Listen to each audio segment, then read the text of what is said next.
Cariappa. He is the Director of Marketing at Vymo. Vymo is a SaaS product that automates CRM and Salesforce processes. And they are currently, they have about 60 plus enterprises currently using their solution. Now, just to explain how the structure of the day will go, Roshan will have his presentation for 30 minutes. During the presentation, if you have any questions, you can place it on the Q&A tab at the bottom bar. And once the presentation is over, we will move on to the Q&A round where I will be picking out the questions and Roshan will be answering it. Now, in between, if you have any questions, you can find the raise your hand option in the bottom bar as well. And this is purely for clarifications on any existing points that were made. And we'll unmute that particular person and we'll have that question answered as well.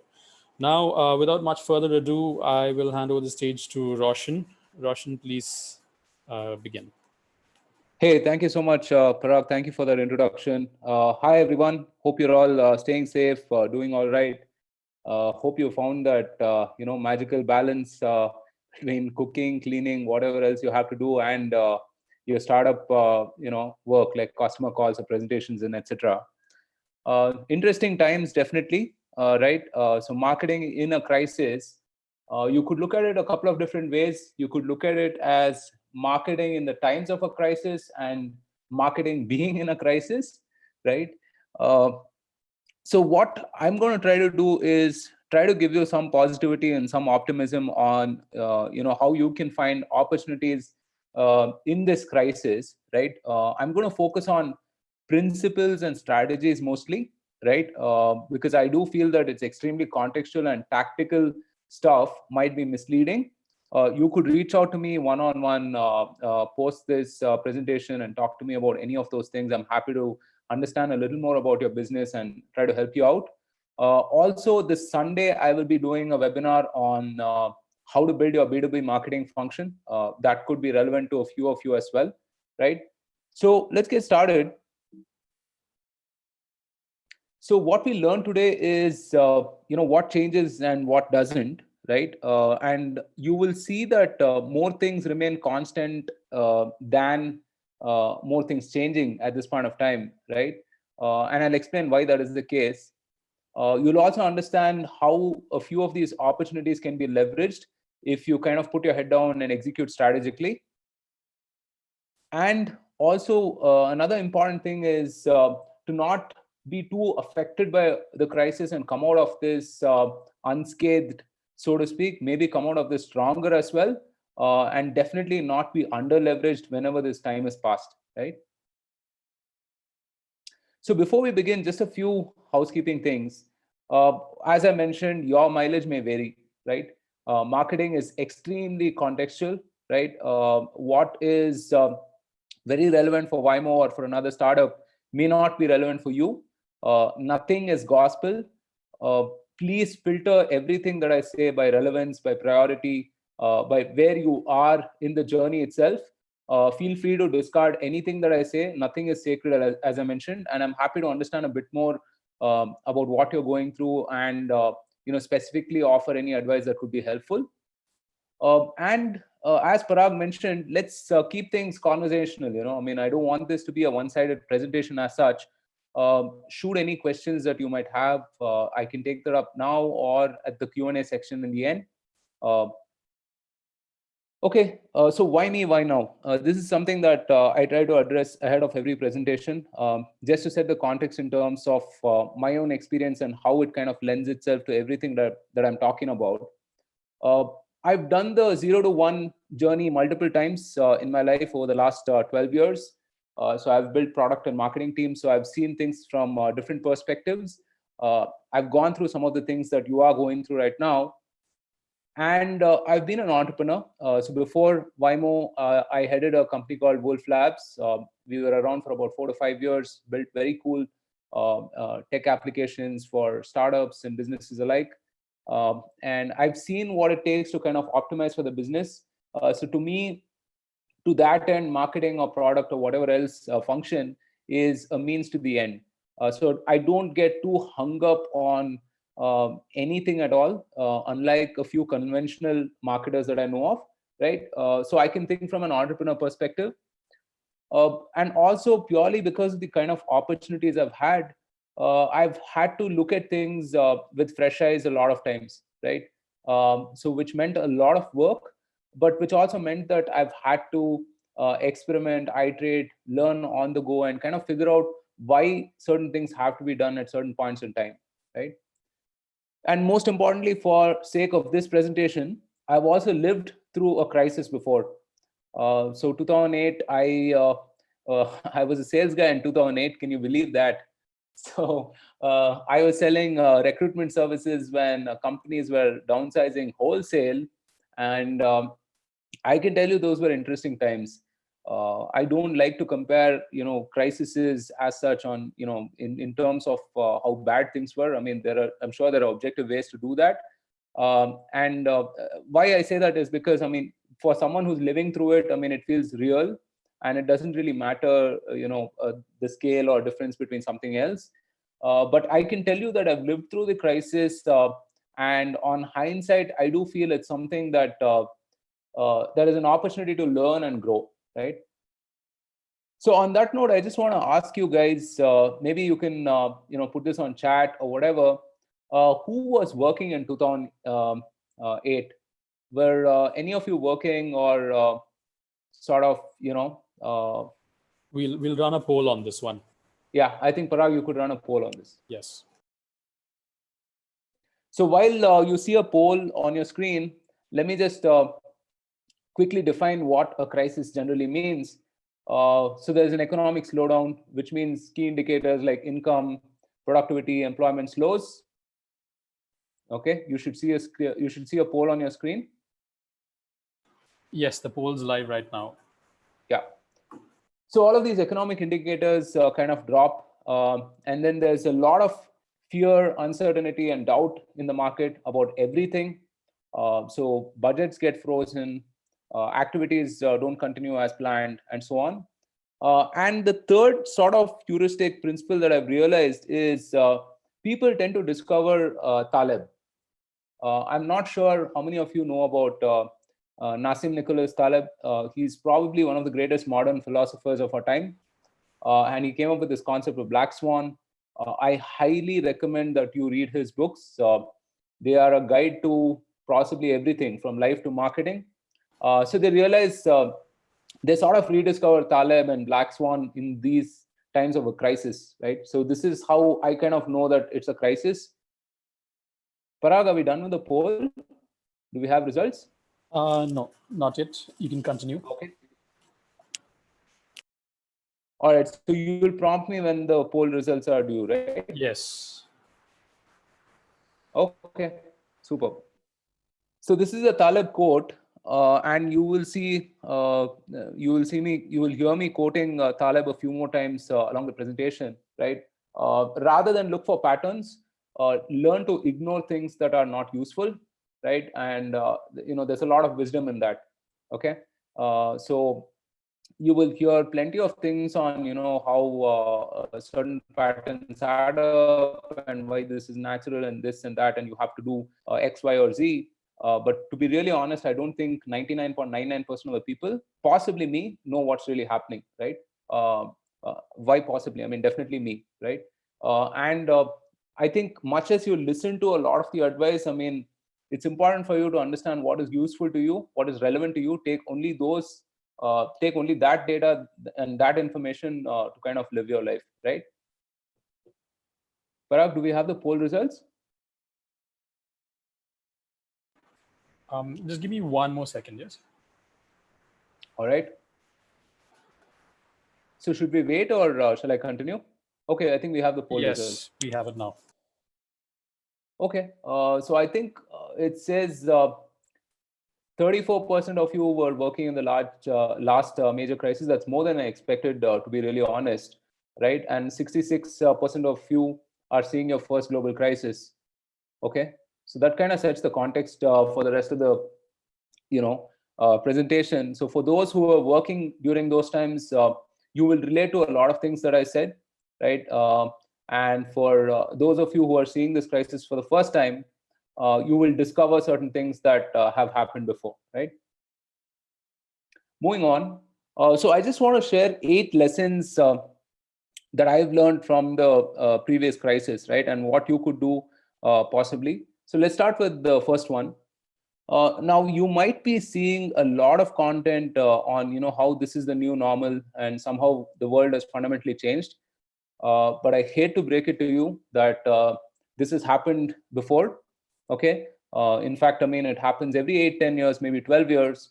And at each point of time, for those who are living it, it's scarier, right? So, I mean, while 2008, 2009, while we didn't have like a pandemic happening, it was scary in some respects, right? People lost jobs. The entire market caps of certain companies were wiped out. I mean, I remember September 2008, or yeah, around September 2008, Lehman Brothers crashed, right? And for those of you who may not know, that was like an epic moment, right? Because that institution had been around for God knows how long, and it was one of those it was one of those institutions in the hallowed treated in sort of hallowed tones, and for something like that to collapse, it kind of meant the apocalypse, right? And as I look back at it, I mean, it kind of happens every 8, 10 years. You don't have to know too much of the economy for this, but I would recommend that that you read up a little bit on economics. It's kind of helpful for you to bias your strategies and tactics as you go along. If you don't have much time, there is a very interesting video on how the economy works by Ray Dalio on YouTube. I'll possibly share that after the presentation, and it's a quick 30-minute guide to how these cycles work, and it'll help you appreciate all of that's happening even more. The thing that I also realized is people get back to the usual ways, right? Business as usual, BAU as we call it. As bad as it gets, people will go back to buying things, spending on things, and transacting. That's just how the economy works. That's how it's been forever, right? So don't believe that this is how things will be going forward, even though certain things may be permanently changed, right? If you look at Zoom, for example, they shot up from 10 million daily active users to something like 200 million daily active users. While I don't expect the 200 million to stay, I don't expect it to come back to 10 million either, right? So you're going to see a lot more video conferencing going forward. You're going to see a lot more accelerated digital adoption. All of those things have permanently changed, right? But things will go back to sort of the median level of how it was before. And I think I mentioned this earlier as well. If you kind of play this right, you could come out of this stronger, right? Focus on your fundamentals, put your head down and execute. You could actually come out of this stronger. So treat this as sort of an opportunity. So this is a graph that Jason Lemkin shared. Again, one of those people that you should definitely follow for anything SaaS or B2B marketing or B2B business at all, right? So here is interest for his product or service over time, and you see that 2008, 2009, it collapses, and then right back after 2010, it kind of peaks, right? I mean, it comes back with all of that vengeance, and that's something that I've experienced as well. So as I mentioned, I was selling recruitment services in 2008, 2009, and people were downsizing, people were not hiring. Even I think it was possibly March, April of 2009, people came back with a vengeance, right? People came back and hired plenty of people, and we did a lot of business around that time, right? So it's really about tiding things over. There is this article that Jason wrote recently on the SaaS year of hell and then reignition. It's a fantastic article. I highly recommend that you read it. If you're in the B2B business especially, it will give you a lot of hope and optimism and explain exactly what I've said before as well, that this is not the new normal, and this is something that keeps happening, right? And you can come out of this stronger. So just a small deviation before we move to 2, 3, 4, and so on, is that you have to look at product market as a continuous journey. You might be thinking from where you are right now that let's say Vymo or Salesforce or Adobe or someone else is probably sitting on a pile of cash and just watching it compound every year, right? But I'm sorry to break it to you, it doesn't get easy anytime. I mean, it gets relatively easy, right? But the problems don't go away; they just get different. Okay, so every company is dealing with a product market fit at some level, right?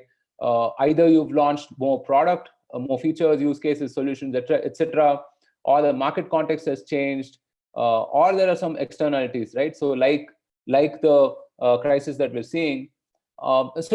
It's always prudent to kind of think of product market fit as a continuous journey, and not one mythical moment in time where things just click and everything works, and then after that it's all hunky dory. No, it doesn't happen like that. Everyone relatively is living through things that you are facing right now. Moving to lesson 2. Okay, I had harsher language here, but my wife asked me to remove the F word that I had here instead. But I mean, I can't stress enough. I can't stress. Sorry, that's a tricky word. I can't stress enough on this. Stay the hell away from perma-bears. Okay, I'm sure you will have 2 or 3 people in your circle who tell you how bad things are, how this is doomsday, and how things are going to get worse, and life sucks, and this and that. Yeah, please stay away from them, because it's a mindset thing. It's really it's that saying that goes that I mean, whether you think you can or you cannot, you are right. So it's really a mindset thing, and if they don't convince you, they'll at the very least they'll confuse you. Okay, and you cannot afford to do that at this point of time, especially if you're running a startup. Founders, if you're on the call, you have to be super optimistic even now, because you have to kind of communicate that optimism to your team as well, right? So please stay away from people who are negative. And fundamentals matter, right? What do I mean by fundamentals? Your business will still have to sell something useful and relevant to a customer, and exchange value, basically, right? So exchange that product or service for dollars or for rupees, right? And that is, I mean, it might seem very simplistic, but people kind of think that it's extremely complex or whatever. But at the end of the day, every business has to do that, and those fundamentals matter now more than ever before. Okay. And as I mentioned, there's an opportunity for the taking in any market. Okay, and we'll see in a minute, what kind of companies were founded during this whole 2008, 2009 phase, right? Because again, it boils down to the central point of people wanting to buy products or services, people wanting to consume, and people wanting to spend, right? That's just human nature. Don't listen to anyone who says that, hey, I mean, there's no opportunity in a crisis. 100% there is, right? Relative to a boom market, I mean, people might spend less, but they might be spending on something else, or whatever. You need to kind of figure that out, right? So you need to figure out where people are spending right now, and kind of pivot your product or service to that, right? Reasonably. So these are the companies that were founded in 2009, right? Can you believe this? Each of these have gone on to be billion-dollar businesses. Now, if you look at something like Slack, for example, right? It's not even, I mean, it wasn't obvious to me then. I was one of the early adopters of Slack, and it wasn't obvious to me then that it would become a billion-dollar business, right? It started as an instant messaging service, and today, I mean, it's the application for remote work. Look at Dropbox, for example, right? Dump your files here, we charge you money for it. I mean, it's a valuable service, but none of these seemed like conventional businesses at that time, but they've gone on to be huge successes, right? And you could be the next Dropbox or Slack or MongoDB. The third, see, you have to change yourself. You have to change the business. You have to change the way you operate, your model, and so on. But don't forget who you are, right? Don't do too many things that will take you away from the path that you were supposed to be on, right? So I would say change your tactics to influence strategies, and not the reverse, right? So what do I mean by that? I mean, let's say, I mean, you're selling a product or a service, right? So let's say you're selling to HR people, you're selling some kind of a payroll software or whatever. Maybe, I mean, because of this crisis, there are a few things that get influenced, right? So for instance, I mean, probably they're not hiring more people, right? Um, Probably they're not spending more on tools, technologies, etc., etc. Okay. Possibly there's less of comp work to do, or less of L&D work and all of that stuff, right? Now figure how that kind of impacts your operating model, and pivot your tactics to that, rather than thinking tomorrow that, hey, you know what, maybe I need to sell to CFOs, or maybe I need to maybe I need to sell to a different industry in itself, right? You know what, I have like 6 to 8 to 10 developers here, let me build an application for something else, right? That's not a very wise thing to do, because you kind of get stuck in no man's land after that. Because as I told you before, this is something that you will have to tide over. Okay, this is not the new normal. You will have to see business as usual in some time. So don't stray too far away from what you're doing, right? Change tactically by all means. And yeah, I mean, this is another thing that I'm going to repeat along the way as well, that please listen to your customers, because they can tell you things that you may not know already about your product or service. And they can help you immensely in understanding how you can give value to businesses or people or your prospects, right?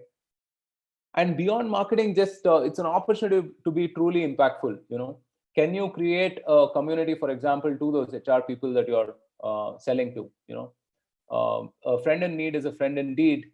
And that saying kind of rings true for times of a crisis, right? Even for businesses at the scale of businesses or institutions.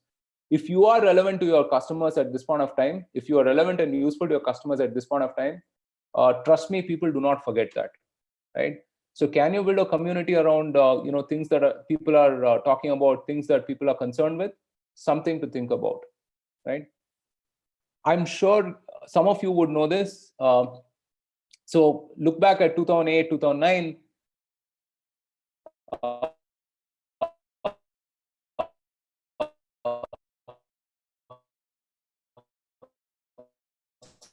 It was 2008. Also, Hi, Roshan. the Hi, social Roshan. conflicts. Yes. Roshan, Yep. your voice was breaking. Could you repeat the last 15 seconds? Okay, where did I cut off? Right when the Obama and Captain McCain slide came on. Okay, perfect. Let me get back to that. Yeah. So can you hear me all right now? Yes. Okay. So, go back to 2008. Airbnb had, Airbnb was a fledgling startup. They hadn't even gone through YC, I think, at that time. Brian Chesky had run out of cash. He had maxed out on his credit cards. And what did they do? They started selling cornflakes, right, for money. And I think they made about 100K or upwards of that, selling, Obama O's and Captain McCain's during the presidential year 2008, right? So as much as a stretch that this is, they got back to their original business, right? I'm just saying, don't pivot so much that you can't get back. This is like what do you say? I mean, this is like a very extreme example of pivoting, right? Do have definitely go through the story. I mean, it's pretty interesting. It'll also give you a lot of hope and optimism, which is important. Okay, so last slide, I told you that don't pivot too much. Okay, now I'm going to tell you that maybe you should. So yeah, I mean, things are things are sort of counterintuitive. Okay, but let me explain this.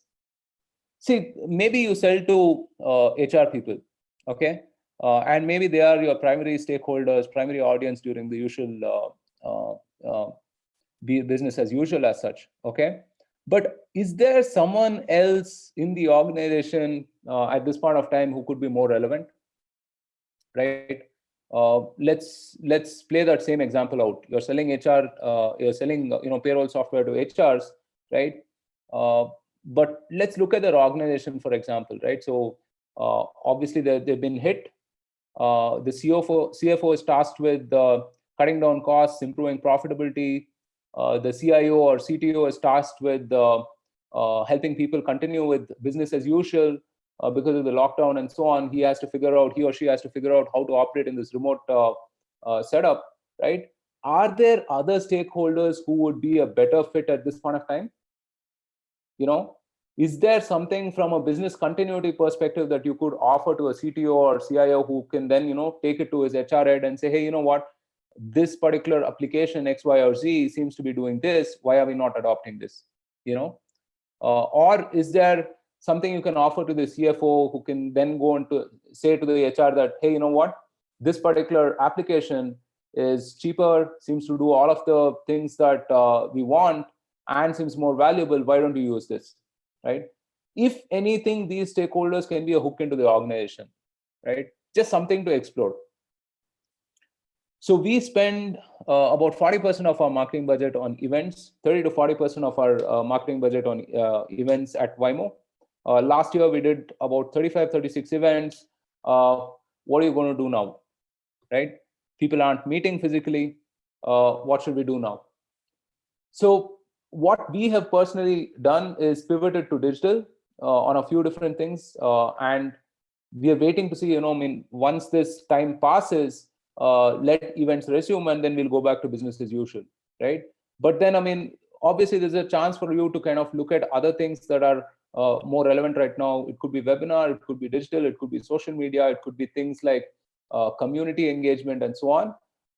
And you just have to figure out how you can be more accessible, more available, more relevant to your customers, right? To me, channels are a means to an end. Again, don't get hung up on channels, right? Don't be that guy who says, hey, we are a killer event marketing team. I'm sorry, something like this happens, your event marketing plan blows up, right? So be the kind of guy who's relevant to his or her customer. And collaborate, right? So I'm sure there are 50 of you on this call, 50, 55 of you on this call. I'm sure everyone's going through the same things. But you know what? If you collaborate, there's two, three things that could happen, right? So one is you could share your costs. You could kind of double, triple, exponentially increase your ideas. And your outcomes could be, sorry, there's a poll on your screen. Please ignore that for now. Yeah, and the outcomes could be shared, right?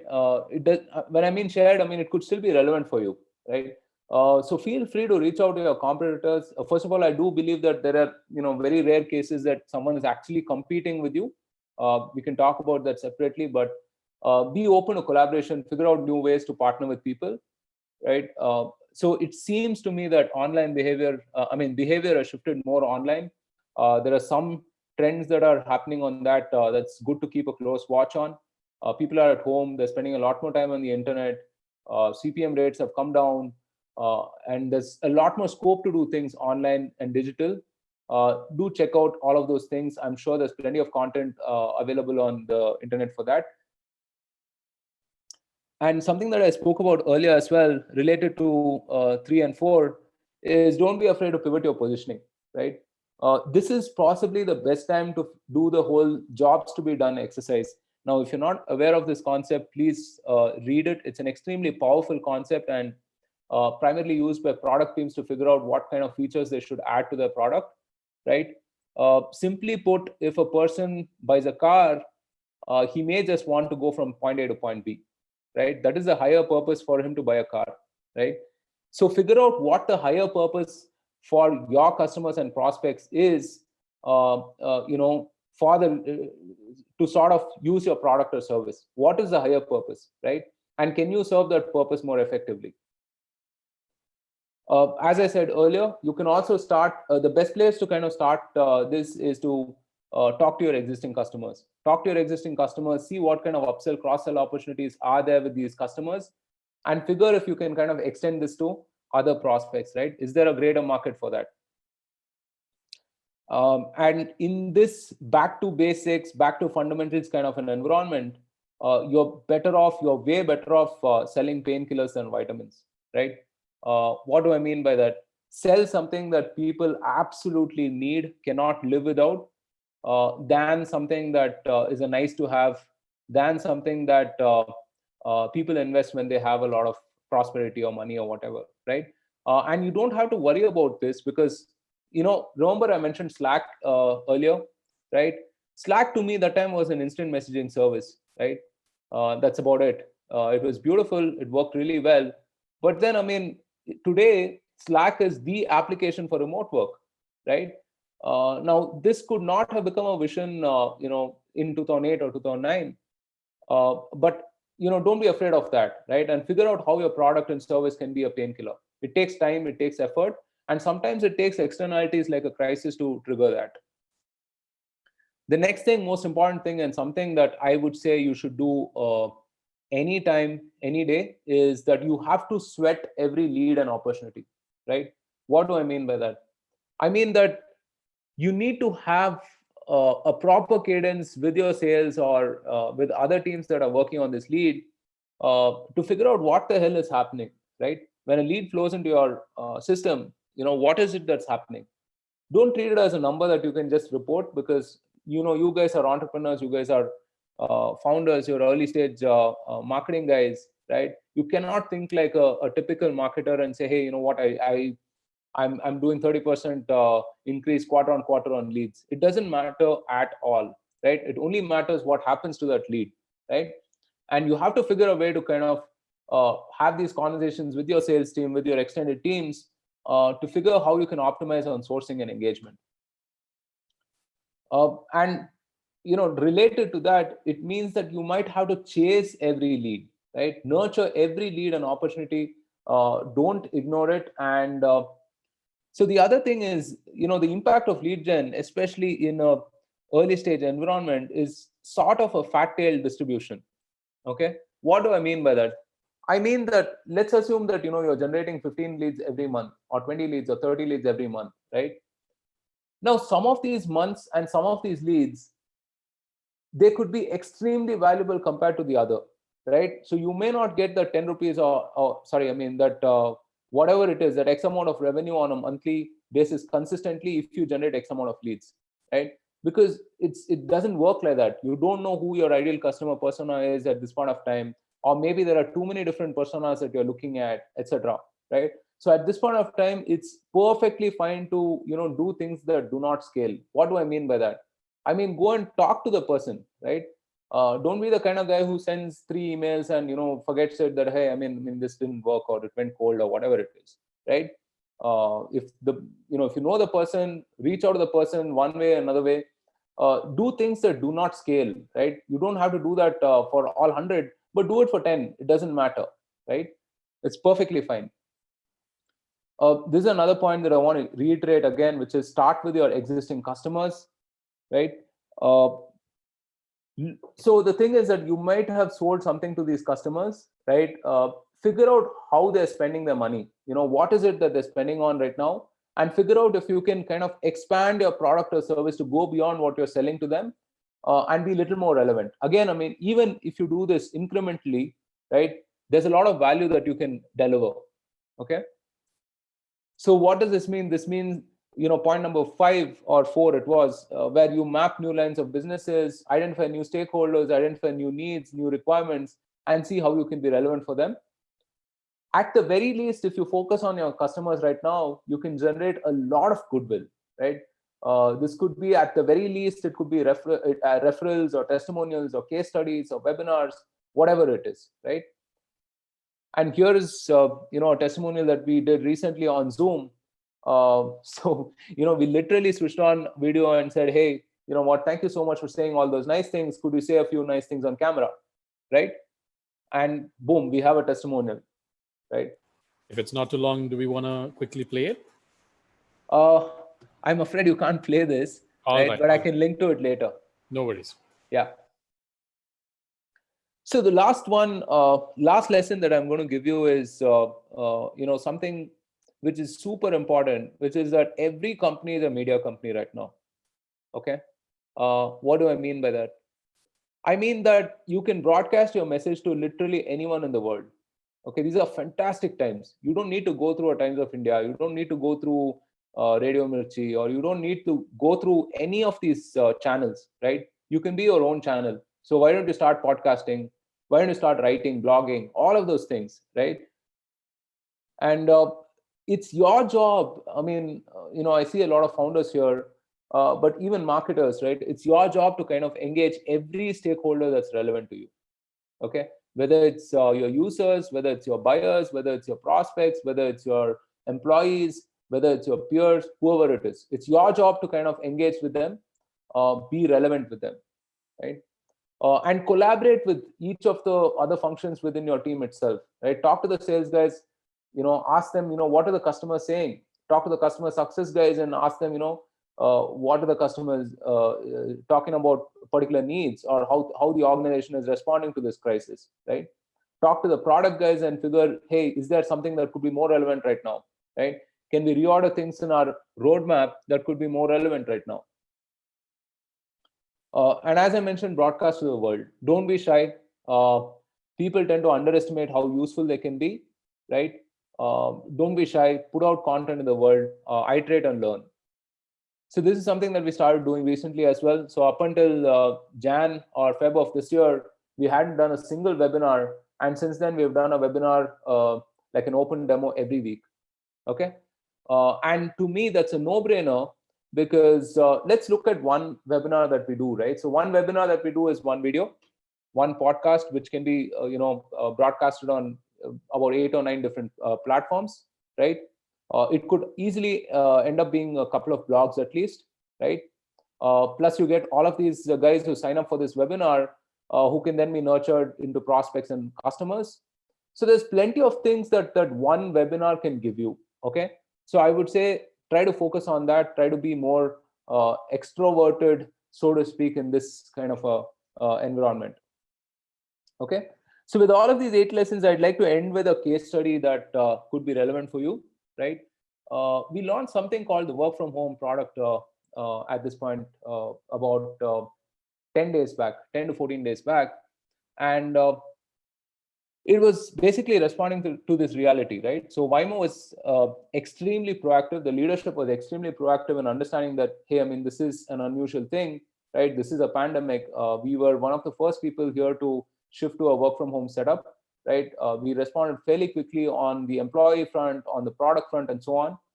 So the reality is that, we serve salespeople who are on the field, but hey, when there's a lockdown, you can't really go on the field. You're forced to work from home, right?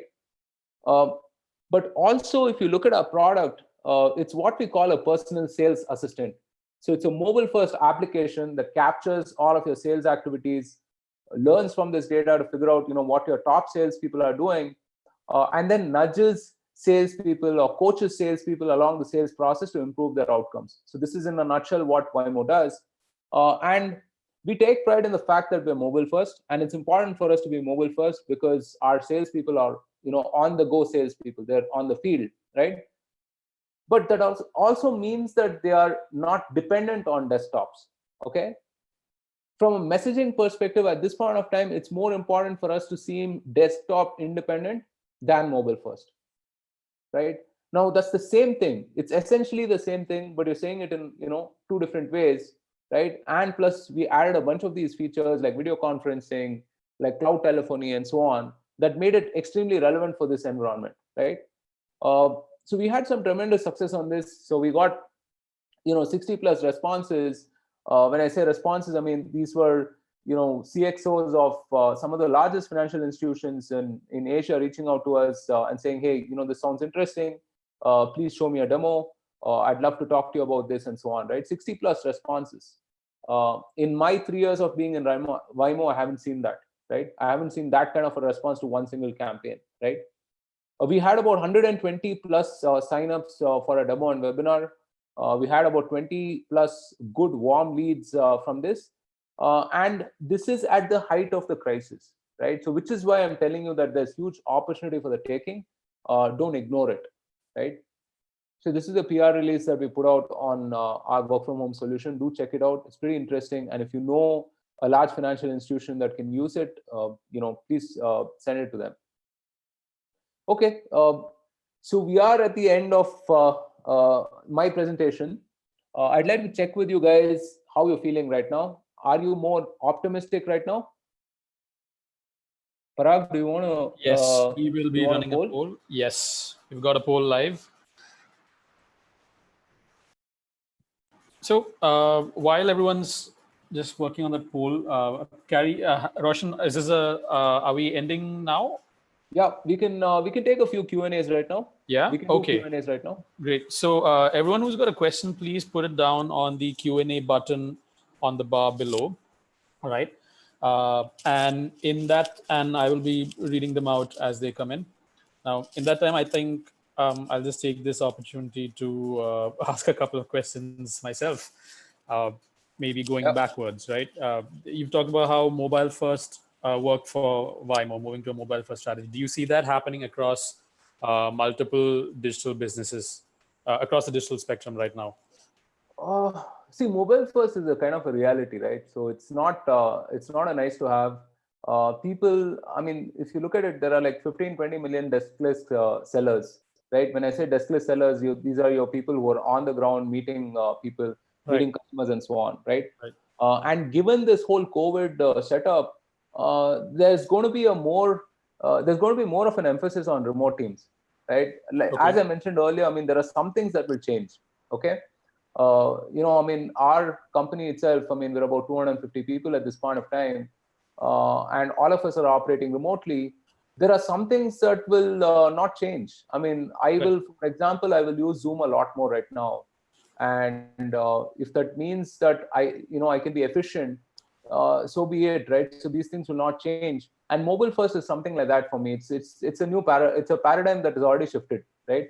So every Understood. application that's anything serious or relevant has to be mobile at this point of time, unless Got it. it's some kind of arcane core system or whatever that's used by people sitting, in offices. Right. And as you said, right, a lot of things will not change. Something I've been hearing across quite a few webinars now is the world will not move to Namaste in 6 months completely. Yeah, exactly. I mean, yeah, back to basics, as I mentioned.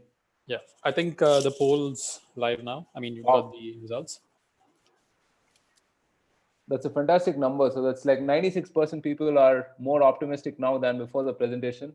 Man, I should call my mom and tell her about this. You should take a screenshot of this. Yeah, yeah, it's fantastic. All right. Absolutely fantastic. So I'm really happy that I could influence you in some small way to be more optimistic, because I'm dead serious about that, guys. I'm really, really serious about the fact that if you kind of, it's all about mindset right now. And if you do all of those things that you can do at this point of time, you will come out of this way stronger. Just tide through it. Just put your head down, execute, and tide through this, right? Yeah. Parag, do you have a few questions? Yes, we do have a few questions. Okay. How do you differentiate the crisis of 2008 versus now, when the entire sector and the world uh, was worst? Okay, the world was apparently worse hit in 2008. How do you compare the impact of 2008 and now? And how quick do you think the current situation? How quickly do you think we will recover from the current situation? Hmm. Okay, this is a fairly complex question. So let me try to answer it as best as possible, and I'll be honest about things I don't know, right? There are a lot of things I don't know. The one immediate thing about 2008 and this one, right? Now, the world has gotten a lot more connected. We're a lot more leveraged right now than it was in 2008, right? If you told me in 2008 that, a pandemic will come to be in as little as 2 months' time, that something will spread from China, from Wuhan, China, and be a reality for me here in Bangalore, India, and a reality for someone in San Francisco, and a reality for someone in northern Italy. I mean, it would be a stretch of imagination for me, right? But today, that's the reality that we're living in. We're super connected. There are 10x, 100x more flights, 100x more transport happening, and so on, right? So we're extremely connected, and we're also leveraged. What do I mean by that? I mean, like, look at all of the things that you're using at this point of time, right? Even something as simple as I don't know, like any stationary equipment, possibly it's coming from 40 different places, right? I Right. mean, in the search for efficiency, we've kind of, we've made things fragile. Okay, and those things will change now. As far as as far as what is the one difference that I see, I mean, hey, at least 2008, 2009, you could step out and have a drink at the bar. So that's something that I missed from 2008, 2009. But that's a reality as well. I mean, and in terms of when this will end, well, if you look at numbers, I mean, it seems to have peaked in the US. right? It seems to have peaked in Italy and a few other places. I mean, China has completely recovered, but I mean, you can't really tell because they don't really share data that's accurate, right? But a lot of the places, I mean, the virus as such, I mean, will kind of be contained. Maybe, I mean, my best guess is it will be contained in 3 to 6 months. We don't know because there's a winter coming up, and it might again spike around that time. So we don't know, right? So it may take 3 to 6 months for it to be contained. I'm not a sort of an epidemiologist or a virologist or some kind of a health expert to tell you, but the economic impact, I am sure, will be at least for a year at least, right? There will be an impact, but nothing to panic about, because people, as I keep telling you, right, people spend, people buy, people will do that, right? Maybe in lesser quantities, maybe on different things. You kind of have to figure that out. But yeah, for sure, I mean, I see an economic impact for the next 12 to 14 months at least. And Roshan, since you mentioned fragile, I also wanted to make a note for everyone. Nassim Nicholas Taleb also wrote the book on the concept of anti-fragile. I would highly recommend everyone to take a look at that. Now, so I would say, I mean, if you can, I mean, read the book Fooled by Randomness, and actually start with Fooled by Randomness. It's a fantastic book, right? It'll just show you how much you don't know, really, how much nobody knows, Yeah. All right. So let's move on to the next question. What would you suggest for a B2B startup? Okay, I think what the person is asking is a B2B startup that is in early stage. Where do you suggest them to invest their efforts and resources and their very early stage? Okay, see, that's a very broad question. I'm going to try to answer it as best as possible. Short answer: see my webinar on Sunday. Okay, you can reach out to me. You can send me an email, and I'll register you for the webinar, where I talk about how you build a B2B marketing function from scratch, and that could be extremely relevant, right? But okay, the question was, where do you invest your time, effort, and energy? The shortest answer I can give you is, how can you find your first 10 customers, right? Figure how you can find your first 5 to 10 customers and do everything it takes for you to get 5-10 customers. Because, like, if I look at it, even where we are at this point of time with Vymo, right? So if I'm expanding to a new region, my first concern is, how do I land 5 customers, right? How do I get those 5 logos? So I will do what it takes from a product, from a marketing, from a messaging, from a channel, from any perspective to get those 5 logos, right? Because once I get those 5 logos and the 10 logos and whatever, then I have a pattern, basically. Then I have an understanding of who my ideal customer is, what use cases I have to focus on, what product features are relevant, right? Who my ideal stakeholders are, so on and so forth, right? But until you have that first 5 customers or first 10 customers, there's really no pattern that you can draw, right? Right. So and those 10 customers can come from anywhere, right? So I don't want to say that, hey, if you're a B2B startup, you should focus on webinars, right? Or you should do content marketing, or you should do one thing or another. Okay, do whatever it takes, try everything at this point of time, experiment, learn, and you'll figure. Got it. So basically define that initial goal and then build everything around it. All right. Do whatever it takes to get those 5 or 10 logos. All right. So if we've got one from Gunjan. Events is more about relation building and finding a product / messaging fit than lead generation. How do you shift that to a digital channel, which by default lends itself to a cold reach out? Okay, Gunjan works with me in Vymo, so I think he should answer the question and not me. But anyway, I mean, yeah, I mean, see, at some level, you cannot take away the experience of meeting someone in person, right? It's never going to happen. So I'm not one of those who believe that people are going to are going to be more socially isolated going forward. That's absolutely not the way we are wired, right? People are going to go back to meeting people, hugging people, sharing a drink, sharing a laugh, whatever it is that people do, right? It's very difficult to sort of mimic that in a virtual event.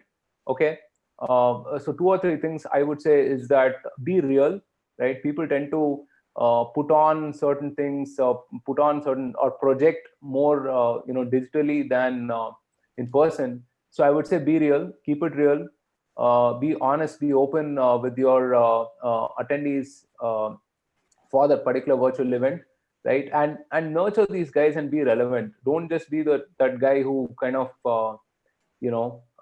keep sending one follow-up after another after the person has switched off, right?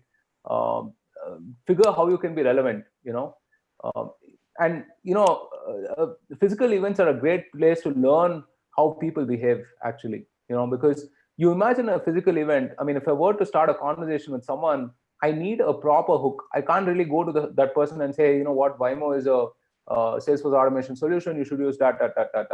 He's going to be like, who the hell is this person, right? I need a hook to kind of talk to him, right? And those behaviors can be mimicked digitally as well, because for some reason we just act like those behaviors don't translate, but I mean it absolutely does, right? Because humans are humans at the end of the day. The person will respond to communication, roughly more or less the same, in person than in person, or in email or wherever else. Understood. So ultimately, design everything around the most pressing need of your Yeah. customer. All right. Okay. So we have a question from Pavitra. This is more about can you elaborate on how Vymo's product works for banks and insurers? I'm working on getting women on a career break back to work, but as freelancers. Awesome. Yeah. So I promise you that I don't know Pavitra and I haven't planted this question. Okay, So then I can gather. yeah. So thanks so much for this question. So how do we work with banks and insurers, right? So banks have plenty of people on the ground meeting customers, prospects, and whatever, right? Now it's extremely complicated. You look at something like HDFC, they have probably 50, 60,000 people doing this, right, across India. Maybe more, actually. I'm possibly like, saying 50% of what it is, right? Now, there are a bunch of ways Vymo can become extremely relevant, right? So I'll give you one very basic, very general way that we are relevant to banks and insurers. So one is that we're able to give them visibility in terms of what's happening, right? Now, if you've been a salesperson, you know that, you do maybe like 10, 15 activities in the day. You don't really go back and put all of this on a CRM or, a diary or whatever it is, right? It's just in your head. And I've been a salesperson for 12 years now, and that's really how it is, right? We're not practiced to kind of put this on a system, right? For multiple reasons. One, there's a lot of time and effort involved. Second, if I put all of this stuff, somebody else may use that information possibly against me, right? Third, my manager will have 40 bright ideas to give me based on the information I put. All of this put together, it's a heck of a, I mean, there's really no incentive for me to report data, right? And even if I do, I'll report partially or inaccurate data. So the first thing that Vymo can do is collect all of this data automatically. So we have native integrations on the phone to detect calls, meetings, emails, and whatever. It saves time and effort for your field sales people, that they can kind of focus. They can use the time rather on spending, spend the time with customers, right? Interacting with customers, because that is more profitable. That's what gives them money at the end of the day, right? Not entering data onto systems, right? Now, for the sales manager, he or she understands what the people are doing, because they typically operate away from branch offices. They operate remotely. Now, the sales manager or leader understands, hey, you know what, this is what's happening in this particular geography.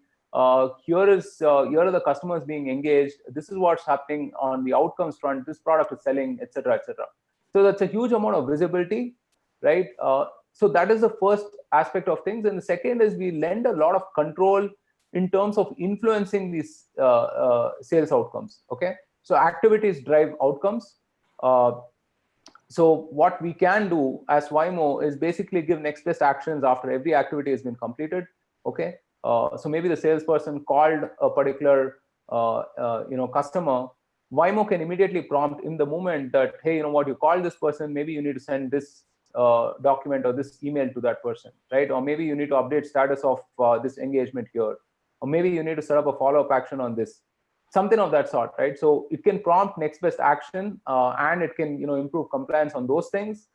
It can also do very intelligent things like, hey, you know what, you are in Kormangla 4th block, and you're meeting this particular person. There are 3 more customers in this particular region. 2 of them are coming up from for renewal in a few days. You might want to engage with them, or this third person has had a service event recently. Why don't you go and check on them? to see if things were all right.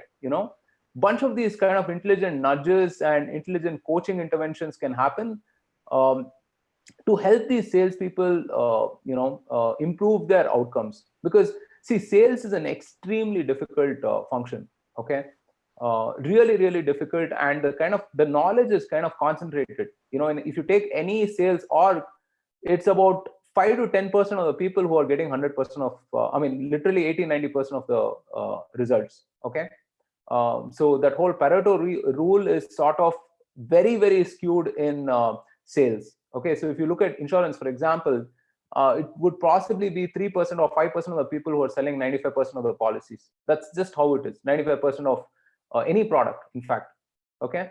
Now, what Vymo can do is basically, through all of this data, it can figure out what those 3 to 5% people are doing and prompt those best behaviors for the rest of the org, so they can all upskill themselves, so they can be much more effective, right? So this is, in a nutshell, what Vymo can do for banks, insurers, and so on. So lend more visibility, learn from the data, and lend more control to sales managers and so on to kind of improve their team's outcomes. Got it. All right. Now we have a question from Mohammed Shibli. What do you think of the opportunity for new startups who are going to launch in the coming months and years? See, I think I mentioned this on, I don't know, to a slide 1 or slide 2. Number of startups at this point of time, the number of billion-dollar startups that were founded at 2008, 2009. When I was looking at it, it kind of astounded me, right? So even I would not have guessed that that many billion-dollar startups were founded in 2008, 2009, because usually what we think is that it's a doomsday situation. People aren't buying, people aren't doing anything. How can anyone be relevant at this point of time? My perspective is that people are always spending on one thing or another, right? Watch what people are doing at this point of time and build a service or product for that particular thing, right? And you're better off being a painkiller at this point of time than a vitamin. Okay, sell something that's super useful, super relevant at this point of time, than something that's a nice to have. So I am very optimistic that going forward, there may be 3, 4, 10, 100 startups that come out of this phase who would be, who would be the next Slack or the next Dropbox or the next Cloudera and so on. Yeah. All right. We've got a question from Ahmed. How do you deal with competitors who have been in the market for decades when we step into entrepreneurship for the first time, and especially how can we take advantage of the situation during this crisis? Okay, this is the best time for you to go up against a large competitor. Okay, don't believe people who say that, hey, they have so much cash, they're going to beat you and all of those things. All of that is relevant. I'm not saying that's not, right? But this is possibly the best time because every person is kind of revisiting their choices at this point of time. Okay, let me say that again. Every person is revisiting every budget item at this point of time, right? If I'm spending on SAP, or if I'm spending on Oracle, if I'm spending on something else, every CFO, every buyer is kind of revisiting that, and you will see that people are going back and renegotiating all of their contracts. Okay, any large, behemoth, so to speak, in my experience, 30, 40, maybe more percentage of what they sell is brand, right? There was this fantastic line from IBM in the 80s, which said nobody got fired for buying an IBM, and it was targeted at middle managers who made those, who were influencers in those buying decisions, right? So those things will go out of the window at this point of time, right? So if you are going up against an SAP or an Oracle or a PeopleSoft or whatever it is, right, now is the best time to go and say, hey, you know what, you're paying X amount of dollars for this particular competitor. I'm doing all of those things that competitor does, and plus adding 30% more for a fraction of that cost. Even better, what I would say is, like, now is also the time where you can integrate with some of those competitors, where you can collaborate with some of those competitors, because people are starved for ideas, because even they are panicking, right? At the end of the day, it's some person who at one of these places who's got to answer why the number is dropping, right? And unlike you, he's got a huge salary overhead, right? So now is the best time to kind of compete. As I said, just tide things over. You will be way more stronger than before. All right. So another something I wanted to add to that question. Now, when you talk about how people would be open to moving away from legacy software and legacy services, they would still want to look at startups or companies which have been around for a while, right? So, what does this mean for new entrepreneurs who are just coming, who have just been planning on launching their startups in the next few months? Uh, See, there's a lot of inertia in enterprise buying. Okay. I don't mean to say that people never move away from legacy software, but it's very difficult to displace a software. Okay, this sounds kind of opposite to what I just mentioned. Okay, but think about it, right? I have all of these systems. There are probably 1,000 people working on that, right? You have to give me a really, really, really solid value prop. And even at the end of the day, I mean, even if you give me that kind of a value prop, it's very difficult for me to convince 14, 15, 20 people in my organization to kind of move that, right? So the best way as an early stage startup or as a as sort of a new application, the best way to kind of enter into these orgs is to kind of integrate with them, right? All of these guys have platforms. Salesforce has a platform, Adobe has a platform, Microsoft has a platform. Go and build on their platform, and you can leverage their marketing, you can leverage their sales. Go and build on their platform, get into these accounts, be more relevant. And then, I mean, if you're going to Trojan horse them at some point of time, then more power to you, right? Right. Yeah. Okay. So there's a fine line between being tactical and being strategic. And to see results of tactical changes in marketing, we have to give some time for a campaign to play out and see the results. How does this time horizon change in the light of a crisis? Can you repeat that? I'm not sure I understood that question properly. Sure. So there's a fine line between being tactical and being strategic. Yeah. And to see the results of tactical changes in marketing, we have to give some time for a campaign to play out and gauge the results. Right. So how does this time horizon change in light of the crisis? See, I always believe campaigns are a binary result. Okay, so you either know something is working or not, and if you iterate often enough and if you experiment often enough, you will kind of cover all the full range of sort of the full range of possibilities you can. Full range of possibilities you can do, right? Let me give you an example. So we ran this work from home campaign across the world, right? APAC, US, whatever. For some reason, US, I mean, it's not working at this point of time, right? Or rather, I mean, the results are less optimal compared to everywhere else. Okay. Why is that? I don't know, right? Maybe they're panicking at this point of time. Maybe they're not even bothered about anything business at this point of time. Maybe they're already set up to operate remotely. I don't know this. Maybe I went and pitched to the wrong person. Maybe my messaging is wrong, right? So how do I figure that out as quickly as possible? I will find new stakeholders. I will find new messages to put out there, and you can do this in a matter of days and weeks, right? You don't have to do this. You don't have to wait on this for like days, for months on it. You don't have to do that, right? So my advice would be iterate very quickly, figure out what's working, double down on that, right? And it takes days and weeks, and it doesn't take like many different months or quarters for you to know that. All right. So shortening the feedback loop as much as is viable will help greatly. Yep. All right. Okay. Okay. So how do you market your product or company during a crisis or emergency when it is not considered an essential for a company to survive, for another business to survive right now? See, fundamentally, if you don't consider your product or service essential to someone, then there's a bigger problem. All right. There's a bigger problem. And I don't mean that facetiously. I don't mean that like, I'm sorry, I'm not being facetious here. I'm not trying to be jocular about this.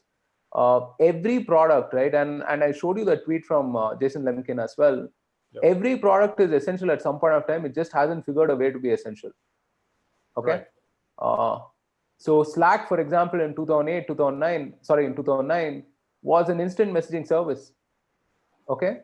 It just was an instant messaging service. I'll tell you why I started using Slack. I started using Slack because I was on a free Gmail account, okay, and it had limited storage, and I was running this tech shop at the time, and we had to exchange huge files, right, of many MBs and whatever, and I did not want to run out of storage, and so I started using Slack because I could exchange these files. That's it. Right. Okay. Right. Now, is that essential for me? It was absolutely essential for me that time. Okay.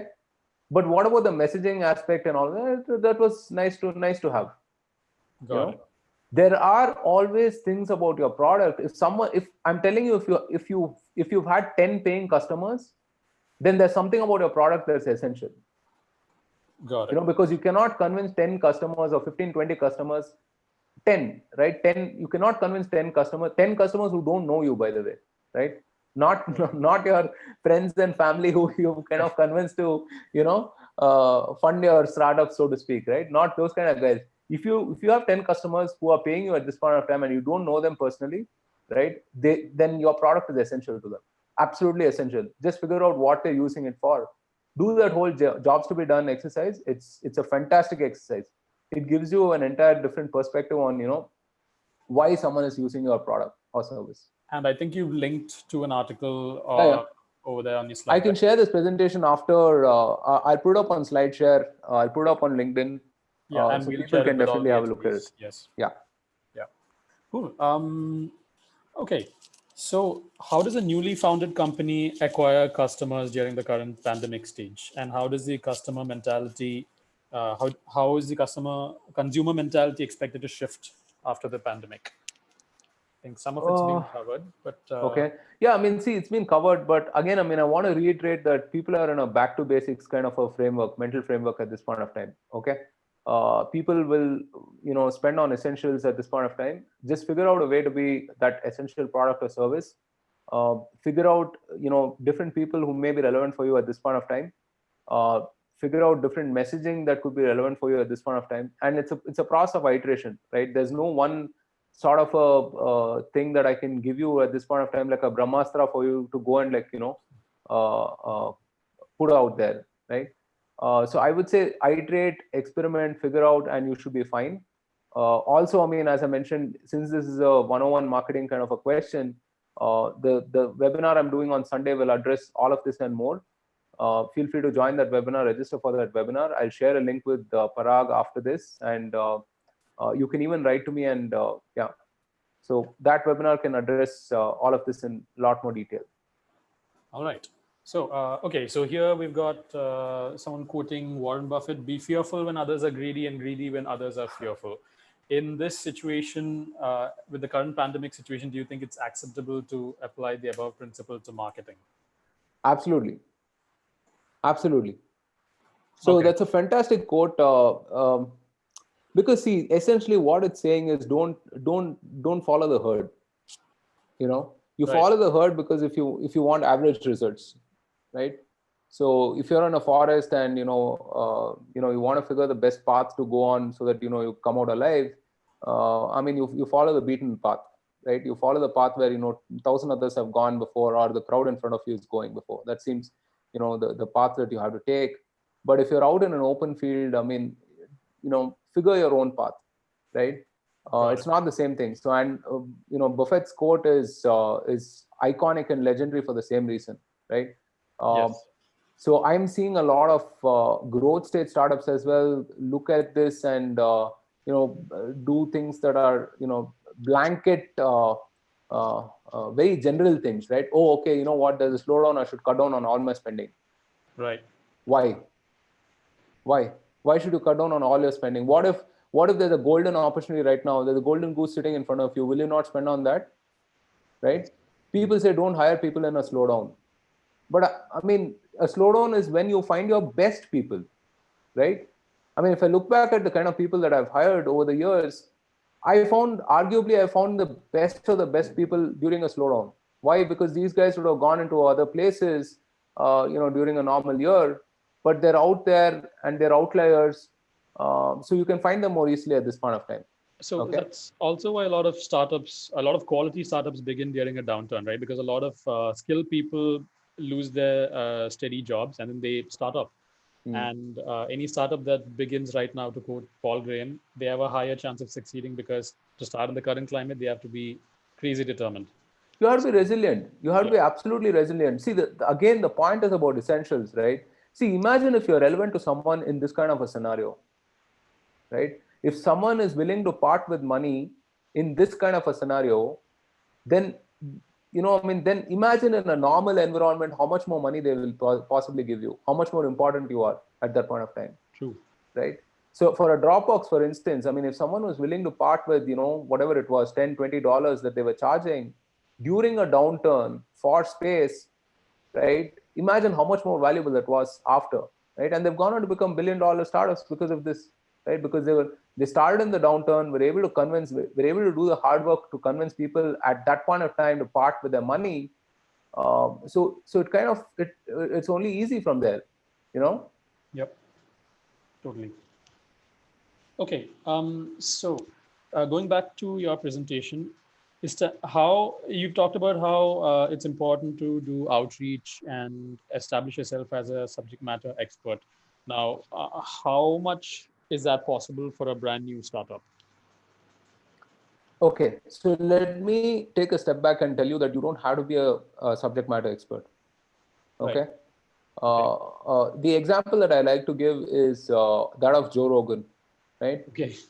Yeah, I mean, he is a fantastic example, right? He's a fantastic Right. example of someone who just, I mean, you look at his podcast, right? He's probably done about 1,200 podcasts at this point of time.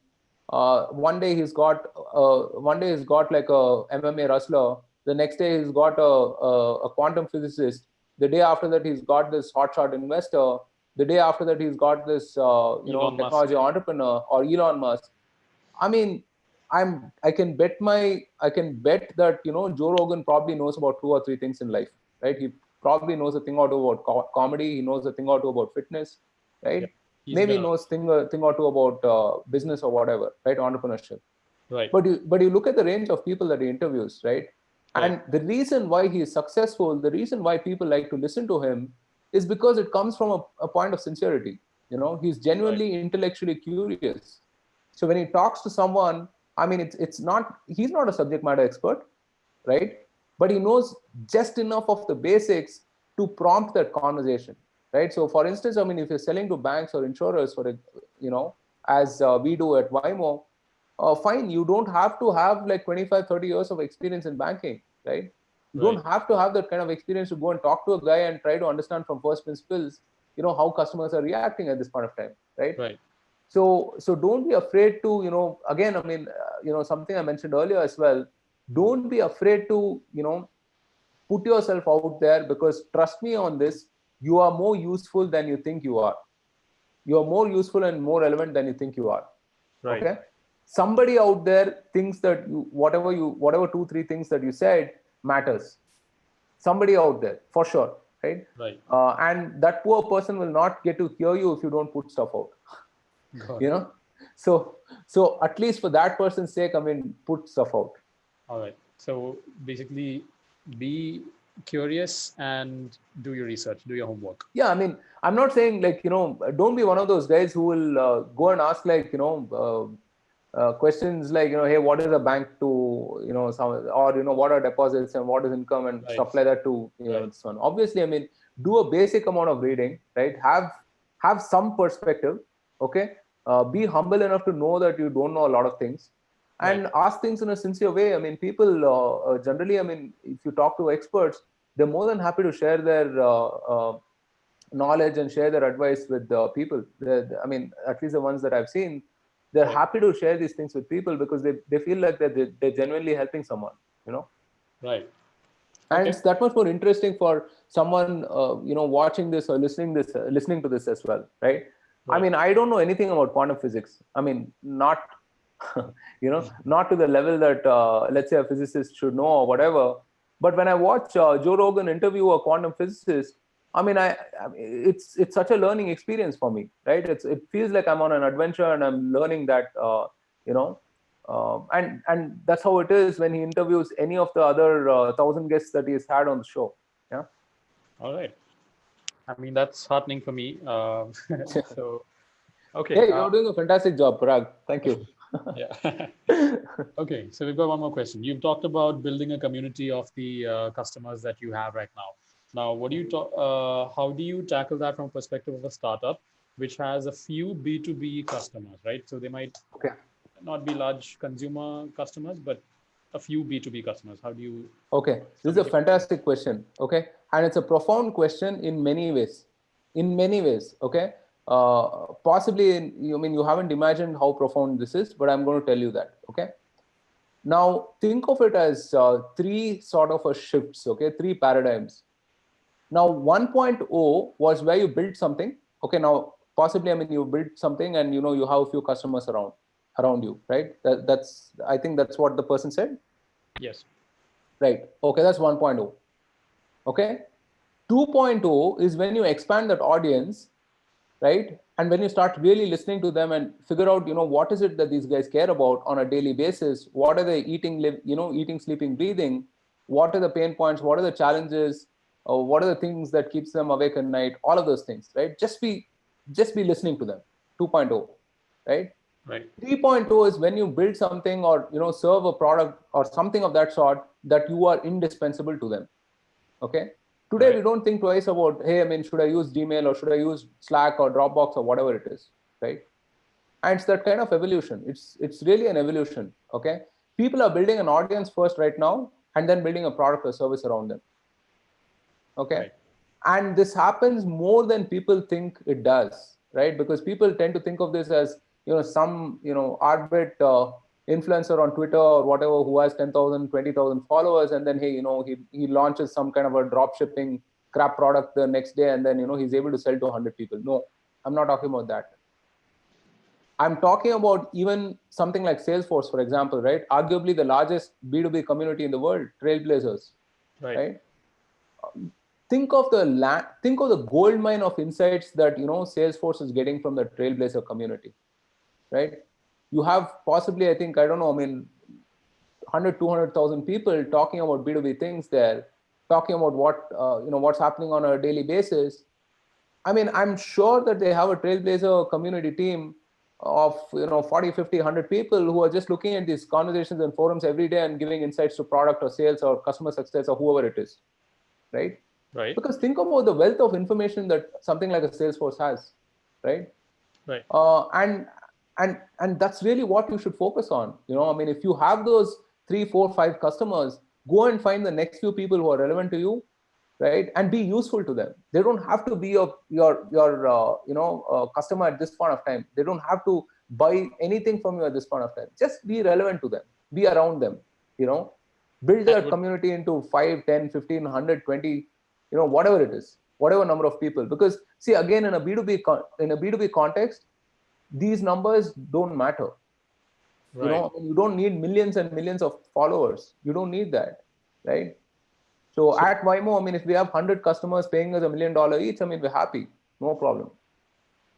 Right. Exactly. And it would also help if the second set of customers that you brought on board were talking to the first set of customers who would presumably be happy, right? Yeah, absolutely.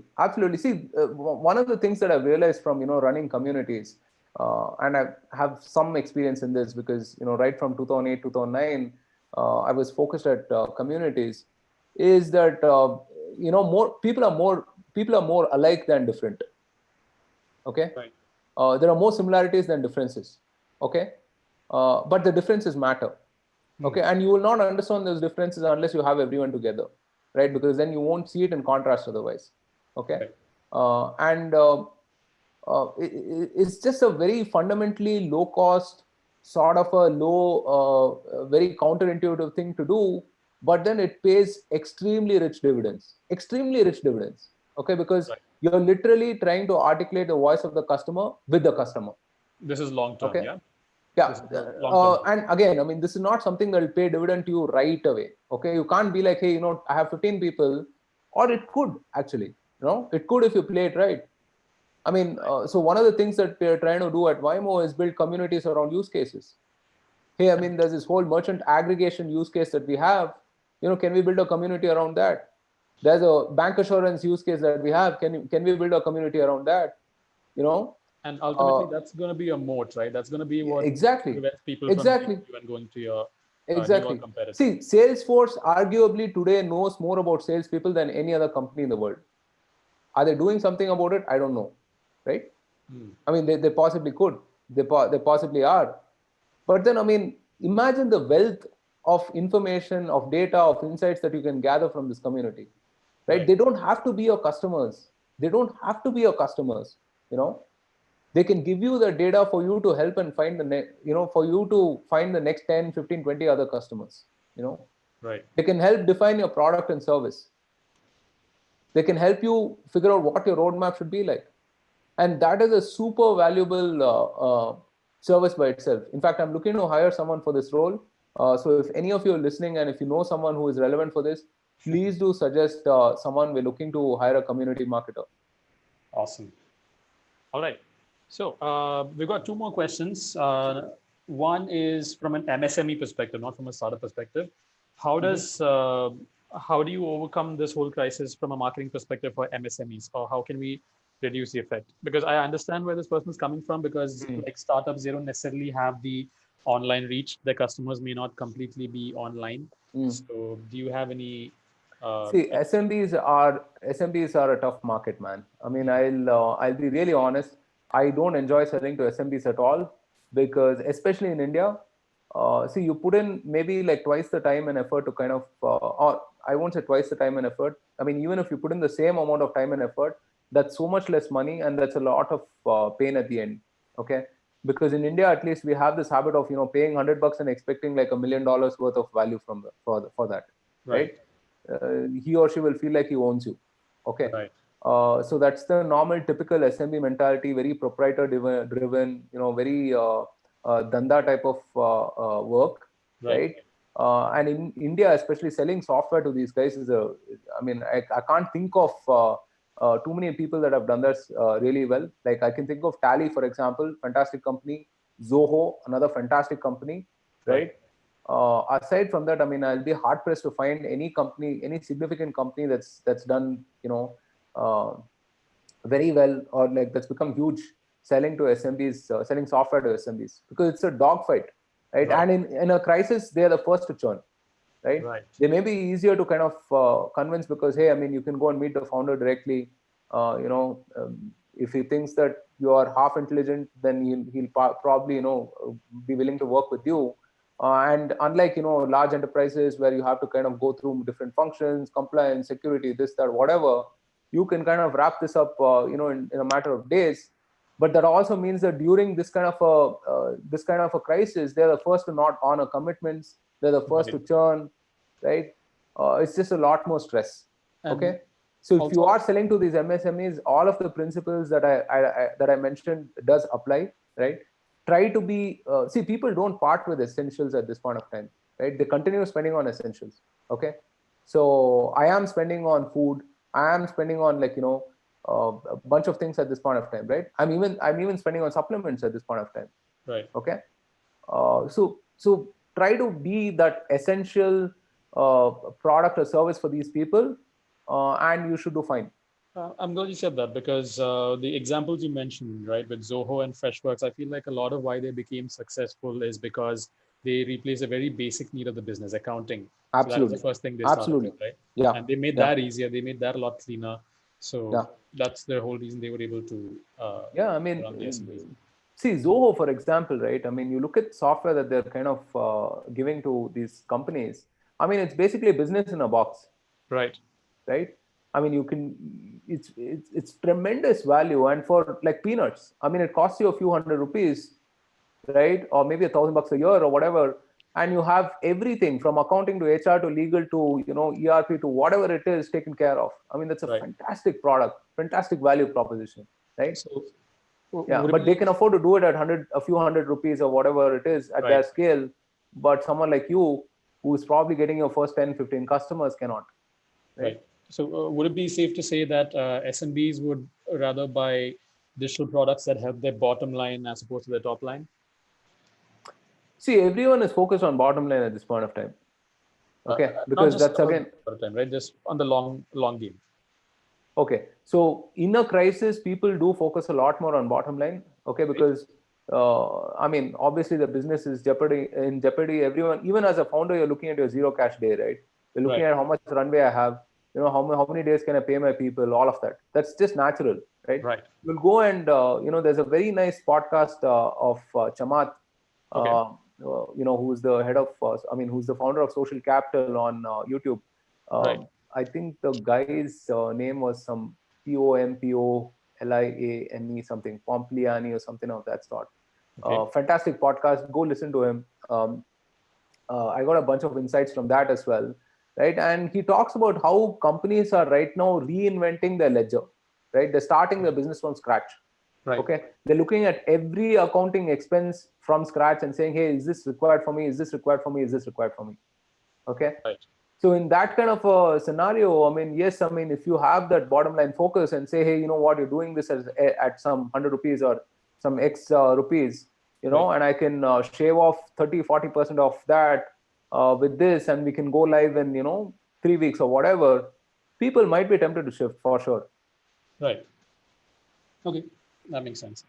All right. So now coming down to, okay, the last one is more of an anecdotal. I could do this all day, so I Yeah. have time, no problem. So the last one. I mean, it's not like I can go out or something. True. So the last person, he wants to know if you can share some funny incidents or some personal experiences of yours during the first startup that you worked in or that you started, and something connected to attracting new customers. Okay. Man, I mean, there's just like a ton of things that I can share. Okay, let's pick something from your guerrilla marketing days. Uh, See, I'm not a huge, guerrilla marketing kind of guy. Okay, I Okay. really feel like, I mean, I'm more of a basics kind of a guy. I think if All you right. do the fundamentals, I think you will get, whatever it is you want in life, All right? right. Whether relationships or customers or whatever it is, I think if you focus on fundamentals, you should get that. Okay, But what's the most I'll tell you, yeah, one of the most impactful things that you can share with us that you did and worked? okay. See, a lot of the times you just have to look at things from a fresh perspective. Okay, and a crisis, what it does is it gets you to look at things from a fresh perspective. Okay. Right. Now I've been selling Vymo for last 3 years. Okay, and if you Okay. told me something like a work from home product will work for Vymo, I would have laughed. Okay, All I right. would not even thought of that. And given the kind of tremendous success that we've had over the last couple of weeks, right, with all of these large financial institutions adopting it, I mean, it's something that's I should be thankful to the crisis for helping me think of this in this way. Okay, Right. there are many funny things and whatever I can think of from the startup journey. Right, I can think of I don't know. There was this one guy who made me travel 40 kilometers or 50 kilometers or whatever, and who wanted to buy some stupid server, whatever, for like 4 grand.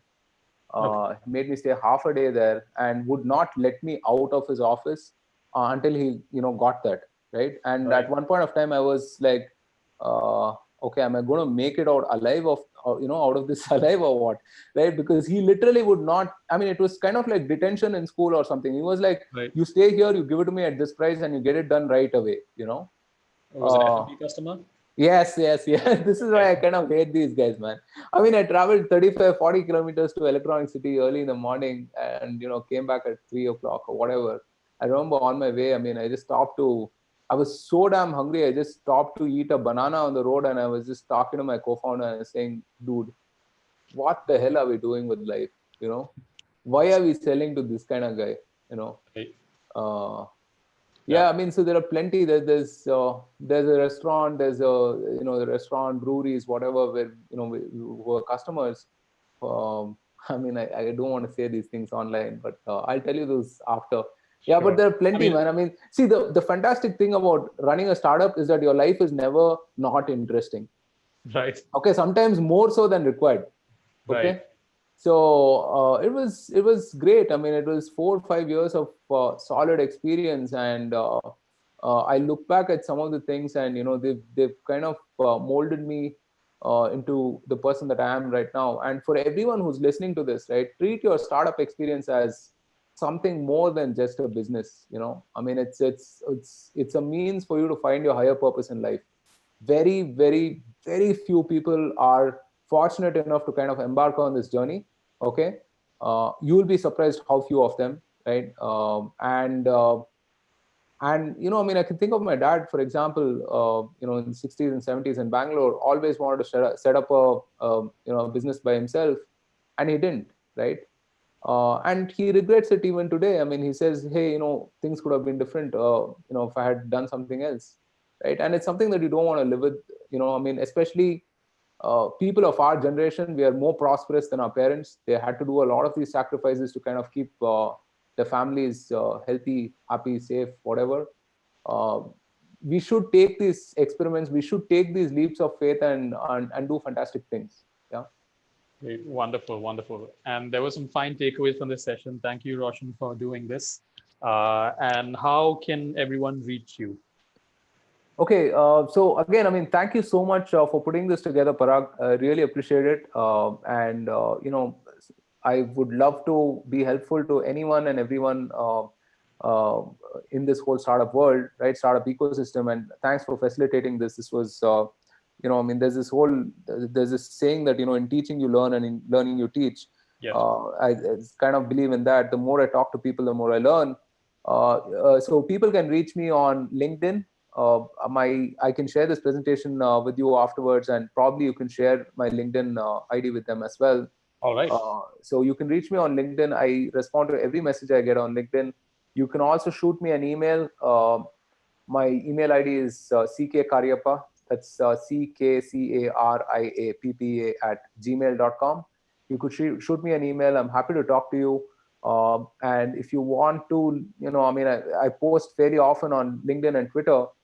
So on Twitter, I'm at Carry Got the Blues. That's spelled the way it sounds. So yeah, I'm accessible on all of these. Happy to help. We Happy will to help you in any way.